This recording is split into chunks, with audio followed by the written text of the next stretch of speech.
Oui, tu as vraiment raison d'acclamer le Seigneur. Il est bon, il est merveilleux, notre Dieu. Il est présent au milieu de nous ce matin. Il est venu pour nous faire du bien. Amen. Amen. Ne soyons pas tristes, ne soyons pas inquiets, ne soyons pas abattus. Notre Dieu est au contrôle. Il est là ce matin. Amen. Alors nous voulons t'accueillir, toi qui es là pour la première fois. C'est ton premier dimanche en Seigneur, là où tu es, tu peux t'élever. Et le peuple de Dieu va t'accueillir en acclamant le Seigneur. Alléluia. Ne sois pas timide si tu es là, tu es dans la maison de ton Père, tu es là dans la maison de ton Seigneur. Nous acclamons le Seigneur pour accueillir nos bien-aimés qui sont là pour la première fois. Ne vous inquiétez pas, votre Père dans les cieux vous connaît, même si nous vous voyons pour la première fois. Mais la Bible dit, avant que tu sois conçu dans le sein de ta mère, il te connaissait. Amen. Nous sommes les centres évangéliques et missionnaires francophones, la bonne Kikwit, extension de la bonne hyper à Kinshasa. C'est ici que nous avons l'habitude de nous assembler chaque dimanche matin pour adorer le Seigneur. Alléluia. Les services d'accueil vous remet un dépliant sur lesquels sont repris tous nos programmes. La dernière partie de ces dépliants vous est destinée. Vous verrez qu'il y a des pointillés. Nous vous prierons de les remplir lisiblement avec toutes vos coordonnées. À la fin du culte, nous vous inviterons pour prier pour vous et les conseillers pourront s'entretenir avec vous pendant un bref instant. Amen. Si vous avez reçu les dépliants, vous pouvez reprendre votre place. Si vous êtes de passage, nous vous prierons à votre retour de transmettre nos salutations à vos églises respectives. Merci, le Seigneur a permis que vous puissiez élire domicile dans la ville de Kikwit et que vous n'avez pas une autre église d'attache, ne vous inquiétez pas, celle-ci peut devenir la vôtre. Amen. Nous avons quelques actions de grâce. La famille Soukoula rend des multiples actions de grâce au Seigneur pour une année qu'ils viennent d'ajouter auprès de leur mère et épouse des neiges Ikopa Soukoula depuis hier samedi 16 décembre. Que le nom du Seigneur soit élevé à jamais. Papa Samy rend des multiples actions de grâce à Dieu pour une année de plus qu'il a ajouté dans sa vie depuis hier 16 décembre 2023. Que l'honneur et la gloire soient rendus à lui seul, le créateur du ciel et de la terre, maître des temps et des circonstances. Amen. Alors toi aussi qui as une action de grâce là où tu es, tu peux t'élever. Ensemble, nous allons acclamer le Seigneur pour lui rendre grâce. Ce qu'il a fait pour nous, pour ce qu'il a fait dans nos vies, pour ce qu'il continue de faire pour nous et au milieu de nous. Amen. Amen. Que Dieu soit béni pour toutes ces actions de grâce.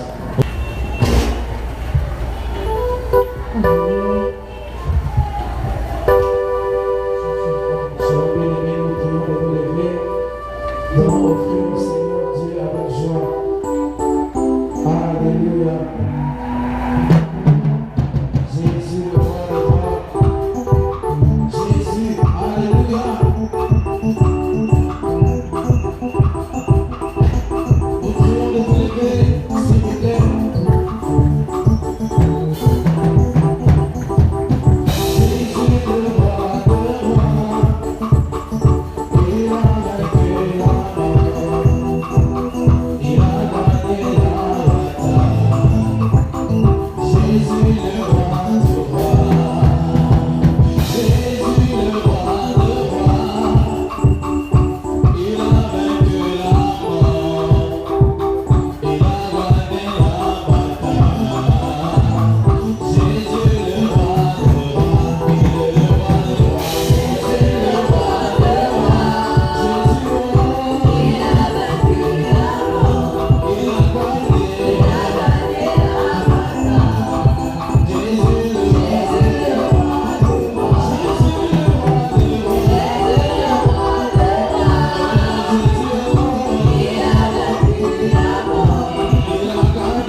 Alléluia. Amen. Amen. Est-ce que quelqu'un peut bien acclamer le Seigneur? Il est merveilleux. Il est bon pour nous. Amen. Nous venons de chanter qu'il ne change pas. Si tu te souviens de ce que Jésus a déjà fait, sache qu'il est capable de le faire encore ce matin. Alléluia. Tu te souviens peut-être d'une situation compliquée dans laquelle tu t'es retrouvé. Jésus t'avait fait sortir et il t'avait sauvé. Il avait donné la solution à ton problème. Rassure-toi que la situation dans laquelle tu te retrouves ce matin ne dépasse en rien le Seigneur Jésus. Moi j'aime le Seigneur. Quand j'ai pour la première fois lu ces deux versets-là, j'étais très content. Le premier verset, c'est là où Jésus dit, jusqu'à présent, vous n'avez encore rien demandé. Alléluia. Jusqu'à présent, malgré toutes les prières que tu as déjà faites, mais aujourd'hui, ce matin, le Seigneur te dit que jusqu'à présent, tu n'as encore rien demandé. Alléluia. Peut-être toi, tu te dis, j'ai prié, j'ai gêné, j'ai tout fait. Le Seigneur te dit, tu n'as encore rien demandé. Et le deuxième verset, c'est là où le Seigneur dit, mon Père agit toujours, moi aussi j'agis. Et dans d'autres versions, il est écrit, mon Père agit jusqu'à présent. Moi aussi j'agis. Donc je voulais simplement te rassurer que jusqu'à présent, ce Seigneur-là que tu viens de chanter à Bombonité, c'est vrai, il n'a pas changé. Il continue à agir et il continue à attendre que tu lui adresses des prières. Amen.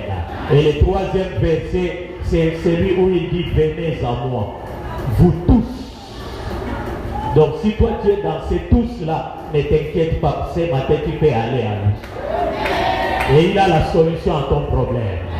Et il va te donner le repos. Peut-être pendant l'adoration, la louange, tu n'as pas vu le repos. Peut-être pendant la parole, tu peux recevoir le repos. Alléluia. Seigneur, nous bénissons ton nom. Tu nous as accordé cette opportunité d'apporter ta parole à ton peuple ce matin. Laisse que ton peuple t'écoute pendant que nous serons en train de parler. Que nos émotions, nos sentiments, nos désirs se taisent, mais que l'Esprit de Dieu parle au peuple de Dieu. Dans le nom de Jésus-Christ, Amen. Nous prenons nos Bibles dans 1 Samuel, chapitre 8. Nous allons lire les 9 premiers versets. 1 Samuel 8, 1 à 9. Si cela ne vous dérange pas, nous pouvons nous lever pour honorer la parole de Dieu. 1 Samuel, chapitre 8, verset 1 à 9. Regarde ton voisin, demande-lui est-ce que tu as trouvé. Mais avant de lui demander, ça vérifie s'il a sa Bible dans sa main. S'il n'a pas sa Bible, ne perds pas ton temps, garde silence. S'il a la Bible, demande-lui est-ce que tu as trouvé. S'il n'en a pas, garde silence. Amen. Nous lisons. Lorsque Samuel devient vieux, il établit ses fils juges sur Israël. Son fils premier-né se nommait Joël et le second Abijah. Ils étaient juges à Beersheba. Les fils de Samuel ne marchèrent point sur ses traces. Ils se livraient à la cupidité, soulignez cela, recevaient des présents et violaient la justice. Ils se livraient à la cupidité, recevaient des présents et violaient la justice. Tous les anciens d'Israël s'assemblèrent et vinrent auprès de Samuel à Rama. Ils lui dirent, voici, tu es vieux et tes fils ne marchent point sur tes traces. Maintenant, répète après moi, maintenant, établis sur nous un roi pour nous juger, comme il y en a chez toutes les nations. Samuel vit avec des plaisirs qu'il disait, donne-nous un roi pour nous juger. Et Samuel pria l'Éternel. L'Éternel dit à Samuel, écoute la voix du peuple dans tout ce qu'il te dira, car ce n'est pas toi qui le rejette, c'est moi qui le rejette, afin que je ne règne plus sur eux. Ils agissent à ton égard comme ils ont toujours agi depuis que je les ai fait monter d'Égypte jusqu'à ces jours. Ils m'ont abandonné pour servir d'autres dieux. Écoute donc leur voix, mais donne-leur des avertissements. Répète après moi, mais donne-leur des avertissements. Et fais-leur connaître les droits du roi qui régnera sur eux. Amen. Nous reprenons nos places. Ce matin, le Seigneur nous a envoyés pour avertir son peuple. Et le terme qu'il nous a donné, c'est donne-leur des avertissements. Ce matin, le Seigneur nous a envoyé vous donner des avertissements.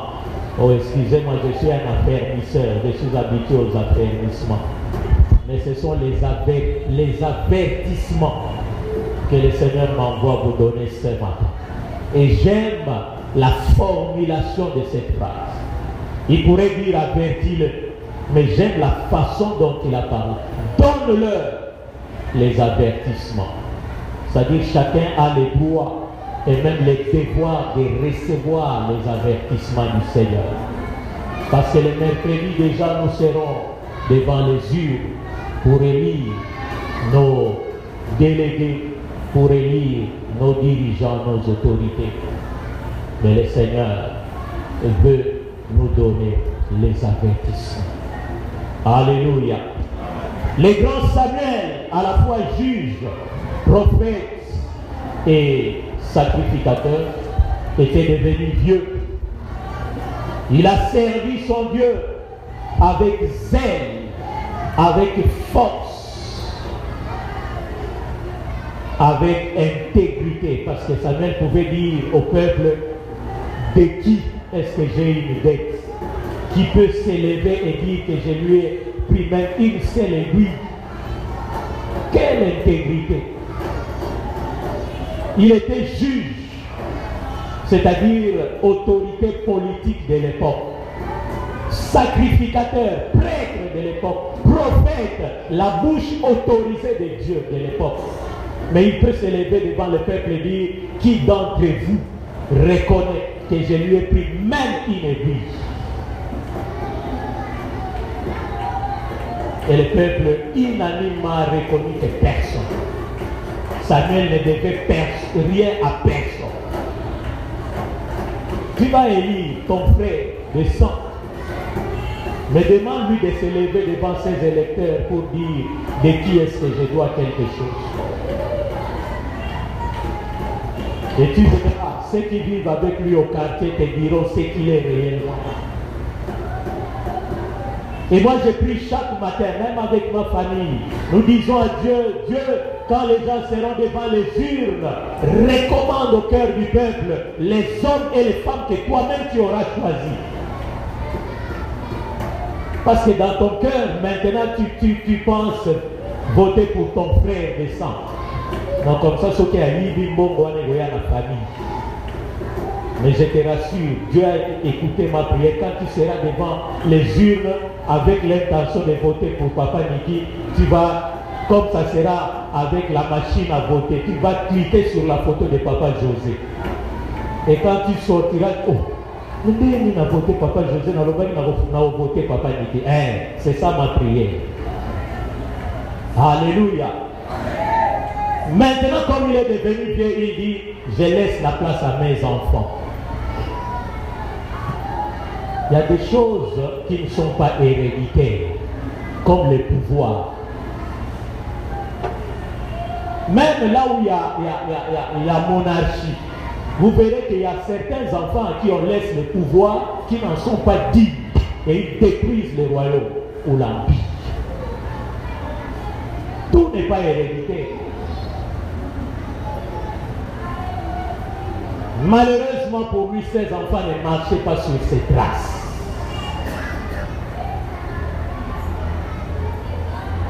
Parce que ses enfants étaient cupides. Cupides.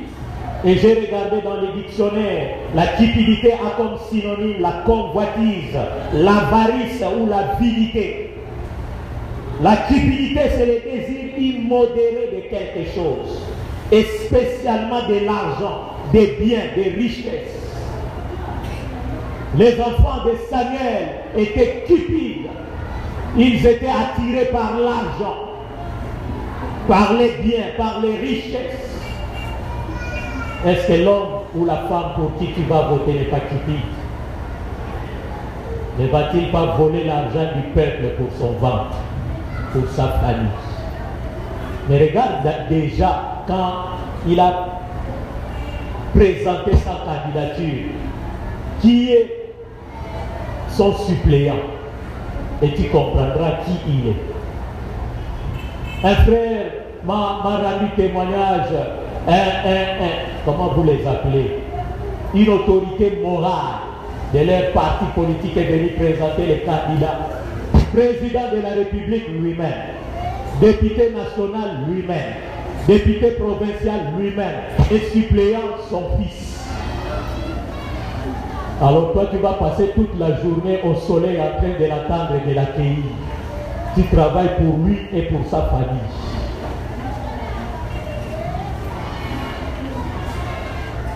C'est la recherche immodérée du gain, des richesses. La convoitise, c'est le désir immodéré de posséder. On est prêt à tout pourvu qu'on possède. L'avarice, c'est l'attachement excessif à l'argent. La passion d'accumuler, de retenir les richesses. Richesse sur richesse. Ils postulent année après année, mandature après mandature, pas parce qu'ils ont besoin ou ils ont les soucis du peuple, mais parce qu'ils veulent ajouter richesse sur richesse.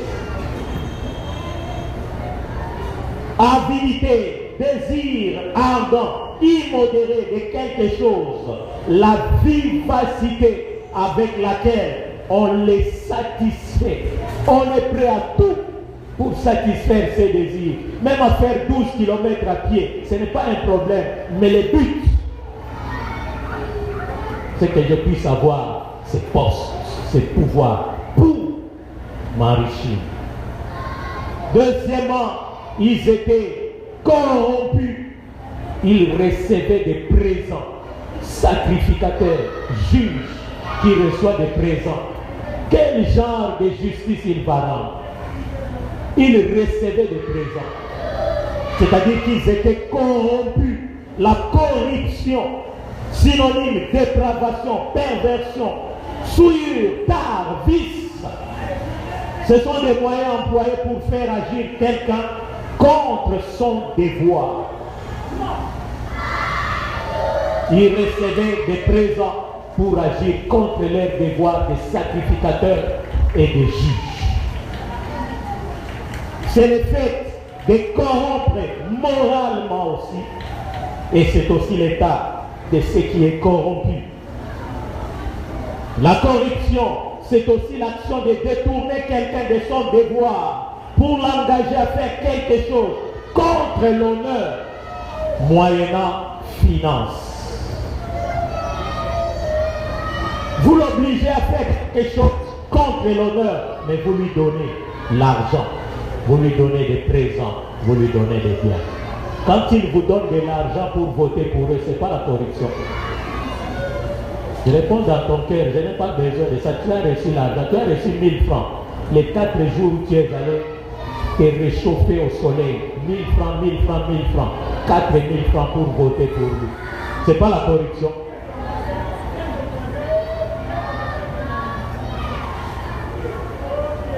Enfin, il y a la corruption active, c'est-à-dire celle qui consiste à corrompre. Mais aussi il y a la corruption passive, celle qui consiste à recevoir la corruption ou à être corrompu. Troisième vice que les enfants de Samuel avaient, l'injustice. L'iniquité, la partialité, l'arbitraire, l'illégalité, l'oppression. L'injustice, c'est le manque ou l'absence de la justice ou d'équité. Manque de justice ou d'équité. C'est la situation, l'acte, la décision contraire à la justice, à l'équité. C'est le caractère de quelqu'un, de quelque chose qui est injuste. Alors examine un peu. Examine un peu tout ce qui se passe dans notre pays. N'y a-t-il pas l'injustice? N'y a-t-il pas la corruption? N'y a-t-il pas la cupidité? Et à la lumière de cela, Imagine-toi les candidats que tu as choisis. Il ne se retrouve dans aucun de ces vices. Comme Samuel. Ou bien il est dans les trois comme les fils de Samuel. Les fils d'Élie, les sacrificateurs qui étaient avant Samuel, et ils sont allés plus loin. Ils étaient des immoraux. La Bible dit qu'ils couchaient avec les femmes qui venaient offrir, sacrifier au temple. L'immoralité. Alléluia.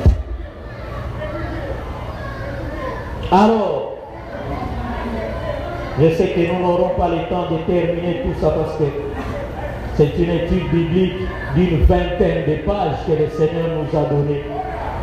Mais nous allons dire seulement l'essentiel ce matin. Et je crois que tu pourras recevoir quelque chose. J'ai reçu à plusieurs reprises un texto qui disait « Votre voix compte. Je travaille inlassablement pour la mériter. » J'aime cette dernière partie. Pour la mériter. La personne pour laquelle nous votons doit mériter nos voix. Elle doit mériter. Est-ce que la personne que tu as choisie jusque-là, est-ce qu'elle mérite ta voix? Alléluia. Elle doit mériter ta voix. Qu'elle soit ton père, ta mère, ton frère, ta soeur, ton fils, ta fille, rassure-toi qu'elle mérite ta voix. Ne fais pas comme Esaü qui avait vendu son droit d'aînesse à cause du potage.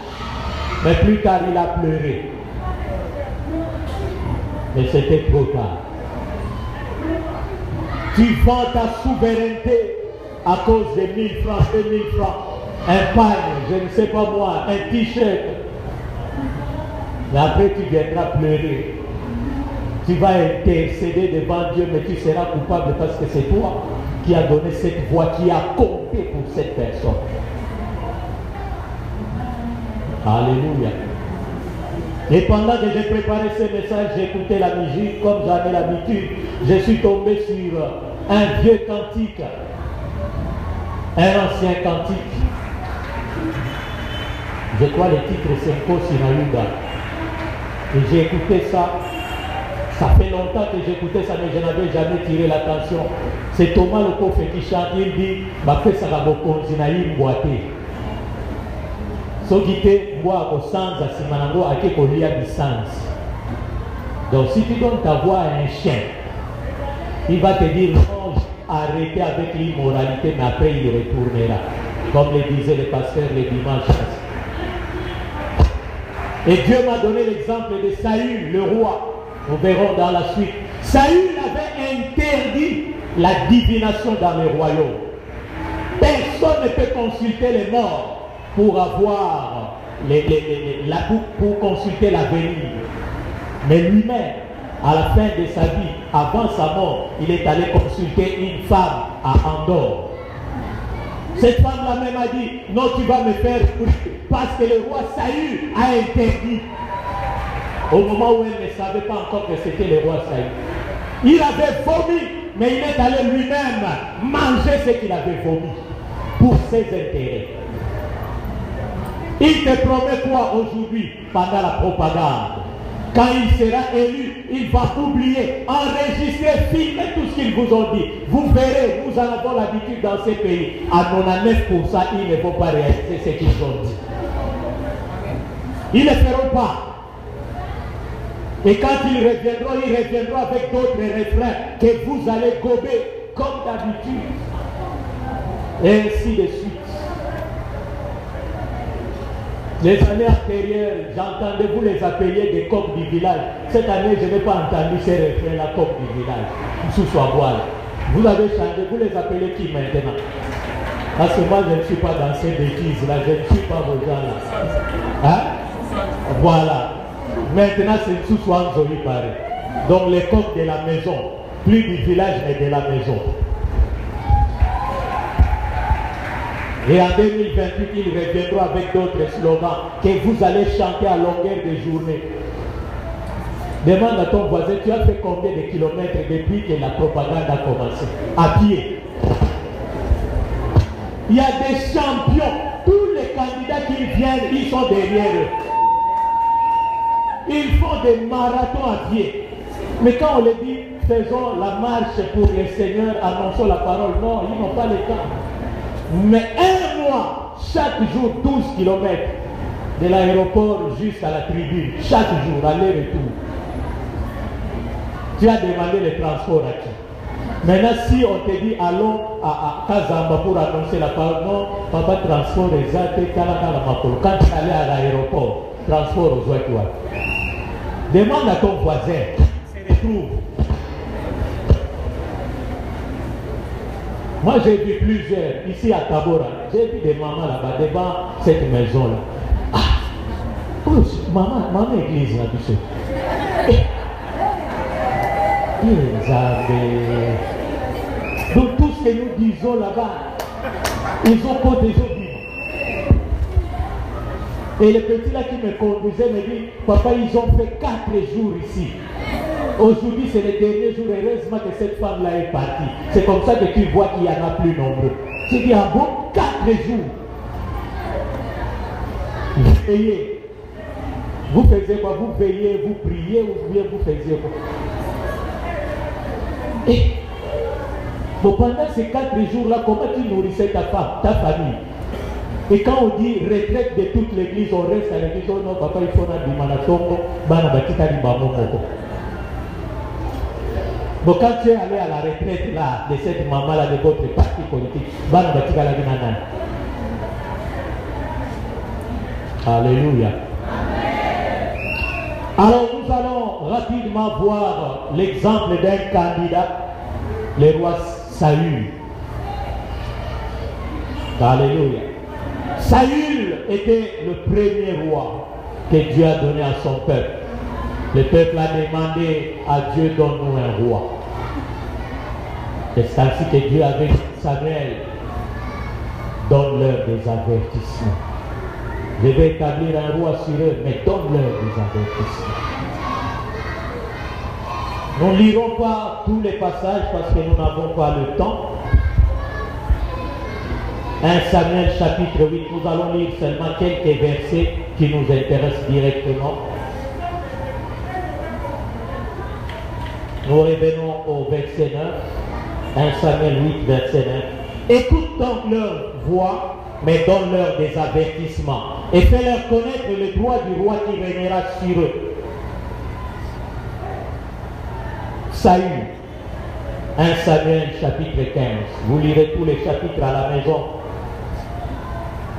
Au verset 3, Dieu lui dit par l'entremise de Samuel, va maintenant, frappe Amalek et dévouer par interdit tout ce qui lui appartient. Tu ne l'épargneras point et tu feras mourir hommes et femmes, enfants et nourrissons, bœufs et brebis, chameaux et ânes. Saül reçoit la recommandation de Dieu, l'ordre de Dieu, que moi je compare ici à la constitution, la loi fondamentale de notre pays. Notre pays est régi par une loi fondamentale qu'on appelle la constitution. Et tous les candidats qui viennent, ils doivent connaître cette constitution. Certains la connaissent même par cœur. Parce que quand ils parlent, ils nous récitent les articles, article tel, article tel, article tel. C'est comme ça que Dieu avait donné aussi des ordres à Saül. Va dévouer tout Amalek à l'Éternel et tout ce qui lui appartient. Alors, au verset 8, il prit vivant Agag, roi d'Amalek, et il dévoua par interdit tous les peuples en les passant au fil de l'épée. Dieu lui avait dit de tout tuer. Il commence d'abord par épargner les rois. Il épargne les rois et il tue tous les peuples.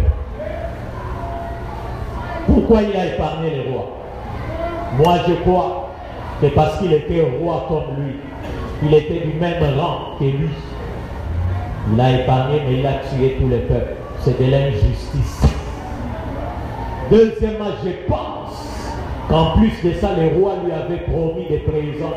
Si tu me laisses libre, je te donnerai telle chose. La corruption. Alléluia.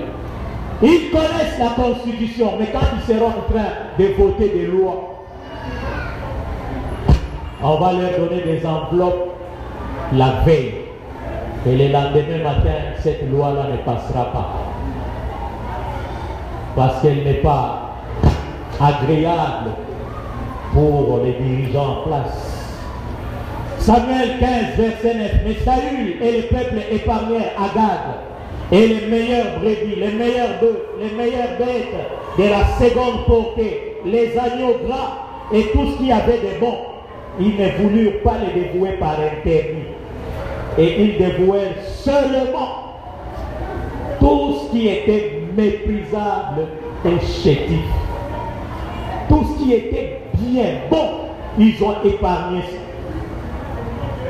Mais les bêtes chétives, les bêtes inutiles, ils ont tué, ils ont détruit, ils ont voué à l'interdit. Ils préservent les meilleures bêtes et le roi.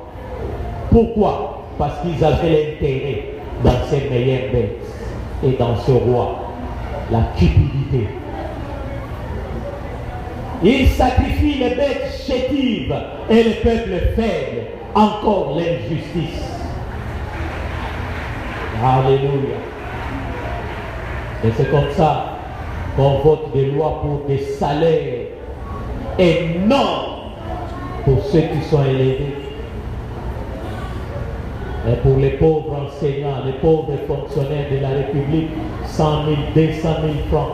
Et ils crient partout dans les radios, les télévisions, amélioration du salaire. Quelle amélioration du salaire? Toi, tu as 21 000, lui, il a 100 000 francs.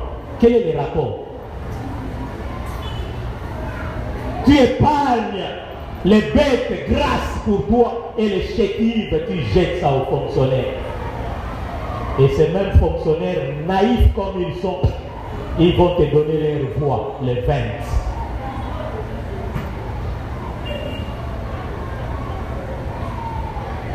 1 Samuel 15, le verset 13. Et j'ai été choqué pendant cette semaine. J'ai parlé avec une infirmière. Elle m'a dit, on leur a donné, je crois, la prime ou quelque chose comme ça. Mais leur chef leur demande de restituer les salaires de 3 mois. Opération retour. Donc pendant 3 mois, tu vas toucher les salaires que tu donnes au chef. Et toi, tu n'auras droit qu'au 4e salaire. Ici, dans ces pays, dans cette ville. Ces gens ont quel genre de cœur? Ils ont un cœur de rein, un cœur en fer ou comment? Cette pauvre dame-là, ces pauvres infirmiers-là, vient chaque matin au travail. Là, ce que vous appelez prime locale ou quoi, c'est 10 000, 15 000, 20 000 francs par mois. Mais toi, tu touches tes primes et ton salaire depuis des années. Et à la minute où on lui donne quelque chose, tu t'en accapares. Non, les 3 premiers mois, c'est pour moi. Et les autorités viennent ici, personne ne réclame ça. Parce que ceux qui n'ont lobby, n'ont pas ça. N'a eu problème dans la faute.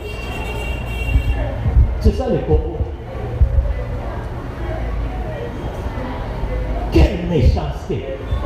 Et tu prends cet argent-là, tu vas donner à ta femme, à Sali Wenze, et vous mangez avec. Les sangs d'autrui. Les cris continueront dans votre famille. Et avec cet argent-là, tu fais étudier tes enfants, alors que les enfants de cet infirmier-là sont chassés de l'école. Ces enfants tombent malades, ils n'ont pas l'argent pour aller se faire soigner. Ma maladie, il y a la famille. Ce n'est pas normal. Et ces gens-là se retrouvent dans des églises ce matin. Ils sont même des serviteurs dans certaines églises. Quelle abomination. On ne se moque pas de Dieu. En tout cas, moi, si je te connais, si je suis ton pasteur, en tout cas, ma bolon chaque jour contre eux. Il est de la justice de Dieu, dit la Bible, d'affliger ceux qui nous affligent. Je rappelle à Dieu ces versets. Afflige ceux qui affligent les infirmiers. Ce n'est pas normal. Il est de ta justice. C'est toi qui as dit, je réclame ta justice, afflige-le. C'est quoi ça? Et ce n'est pas seulement chez les infirmiers, c'est partout, dans toute la fonction publique.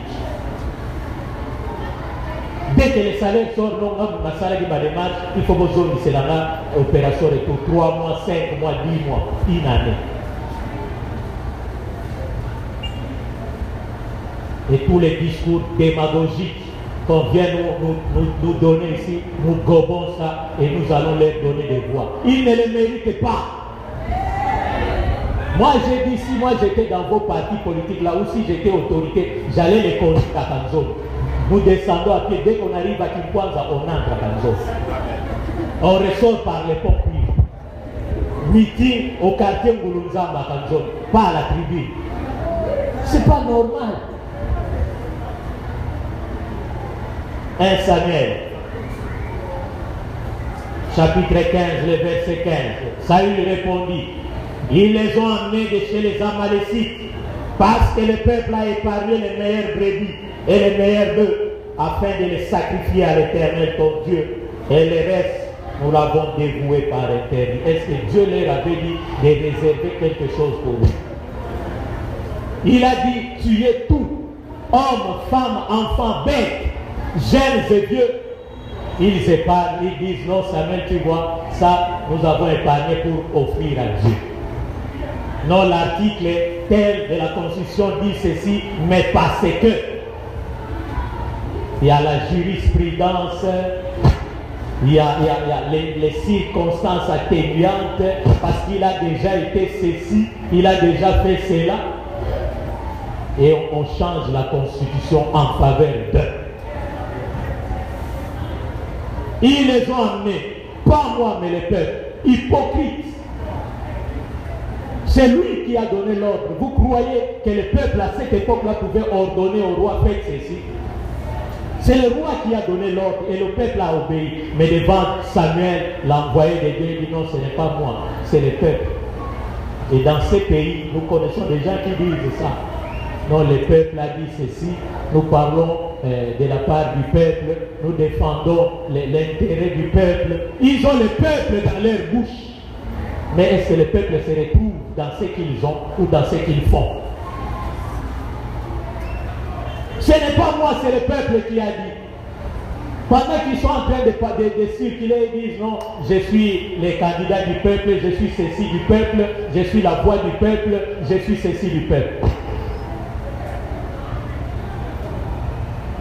Mais après, quand vous allez leur donner vos voix gratuitement, est-ce qu'ils se souviendront encore du peuple?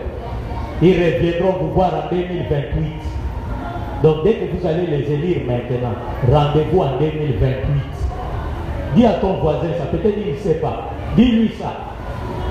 Ton coq là de la maison reviendra à la maison en 2028.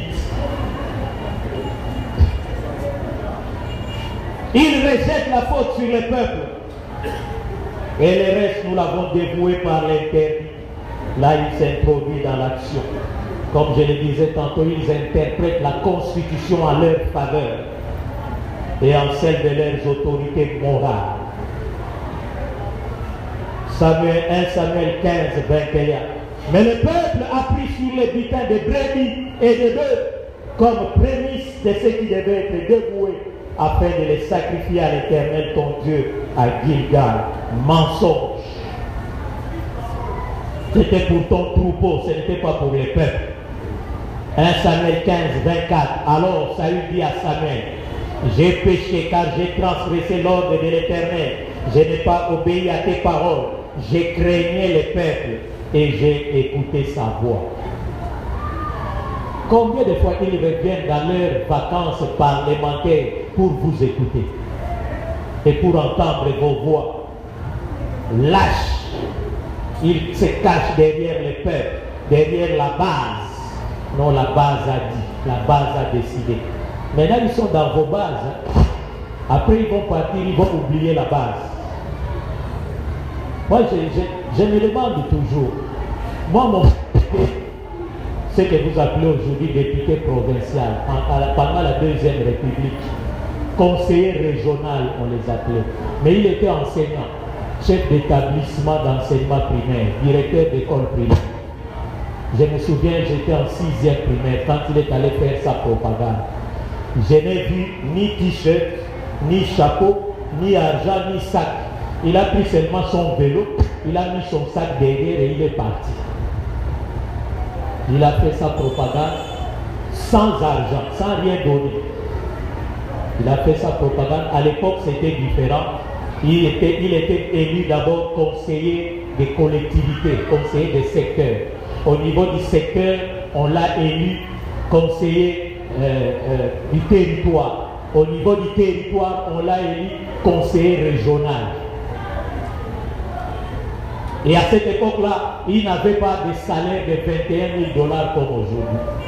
Ils allaient seulement à Bandundu pendant la période de session parlementaire, soit avril, septembre, quelque chose comme ça. Et à cette époque-là, on leur payait seulement ce qu'ils appelaient, je crois, jetons de présence. Donc pendant la période où vous êtes là, on vous paye.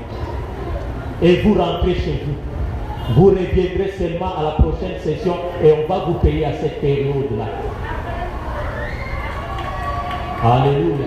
Et quand il revenait, il vivait avec ceux qui avaient voté pour lui. Il était tout le temps avec eux.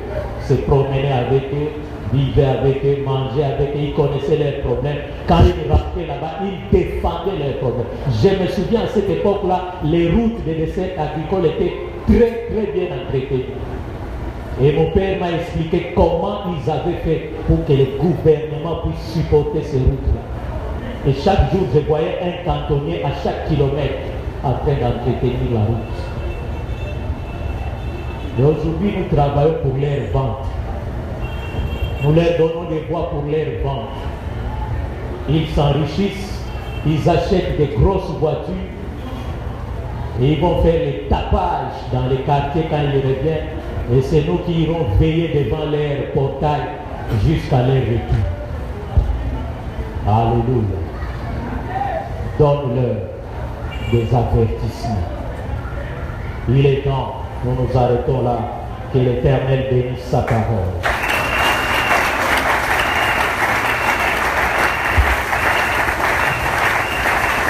Alors lève-toi, nous allons prier. Lève-toi, nous voulons prier le Seigneur. Le Seigneur t'a averti ce matin.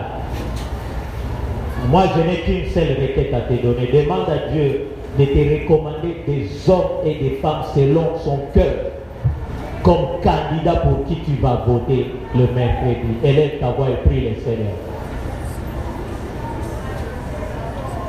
Prie. N'aie pas honte, dis au Seigneur simplement, Seigneur, recommande-moi des hommes et des femmes selon ton cœur pour qui je vais voter le mercredi. Simple. Parce que l'Éternel les connaît. Il connaît chacun d'eux.